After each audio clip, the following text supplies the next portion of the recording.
Distinguished guests, ladies and gentlemen, I stand before you today, an 18-year-old girl with my head full of thoughts for my next steps, college qualifications, courses at university, careers for the future. It's exciting, sometimes daunting, definitely challenging, but possible, entirely possible. As I chase my goals from day to day, it is so easy for me to set my gaze far ahead on the distant horizon. But how often do I take the time, or even the trouble, to look back? Do I ever stop to think about the lottery of life that has placed me here in 2016? And where would I have been 100 years ago? A different me, a different destiny.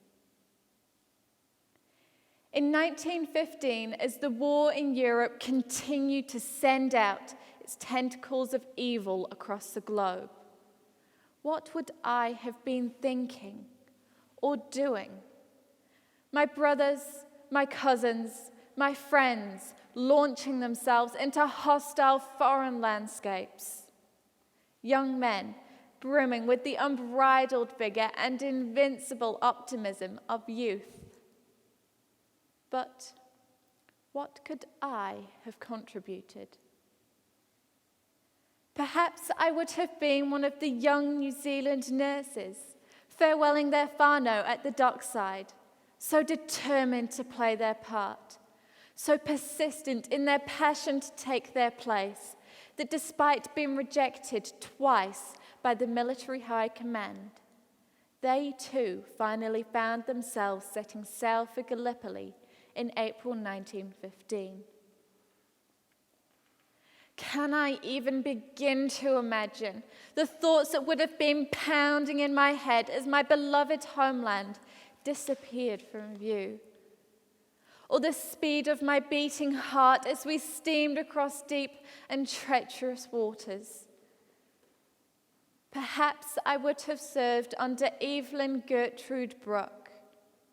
I wonder if you recognize her name. I wonder why I did not. 32-year-old Evelyn was matron on board the New Zealand hospital ship Mahino, caring for the wounded, the maimed, and the dying of the Gallipoli landings at Anzac Cove.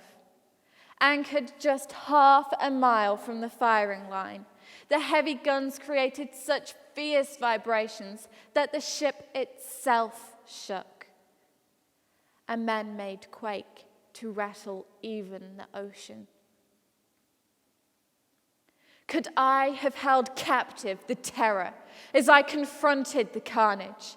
Could I have coped tending those valiant men with whom we had vowed to go down if the ship were to sink, and trying to remain composed, compassionate as the injured flooded in? One sterilizing room, one anesthetizing room, 2 operating theaters, just 14 nurses, and 500 new casualties every day. No time to rest. The air thick with suffering, organized chaos, overcrowded, sickening, bedlam. Bloody, horrible. And yet, Evelyn continued to lead her stoic nurses, even accompanying further campaigns in France and Flanders. She knew what to expect. She knew that the battle would rage not only outside her makeshift hospital walls, but also within her walls. She knew that she must keep going. In the words of an unknown New Zealand soldier, tending her stricken heroes, lamp in hand, to do this work of love and mercy here. Fittingly, Evelyn was recognized for her bravery, devotion, and commitment. She became our most highly decorated nurse, the only one to receive the Royal Red Cross and Bar First Class. Our Kiwi nurses left Aotearoa, the land of the long white cloud, for the battlefields of hell, exchanging the sanctuary of their dreams for a lifetime of nightmares. Their resilience and perseverance were extraordinary. Their dignity remained intact.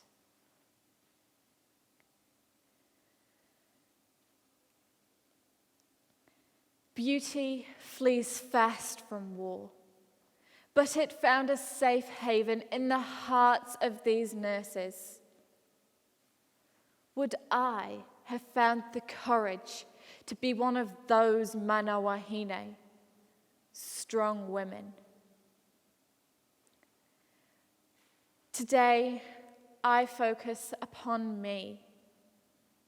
They focused upon others. I can create my own destiny. Theirs was seized by the heavy hand of fate. I anticipate my future. They contemplated their end. Kamate, kamate, kaora, kaora. Indeed, it is life. It is death. Now I begin to understand. My lifestyle is the legacy of those who left behind all that they loved. My worries are so insignificant and vain. My gratitude belongs to those who sacrificed so much.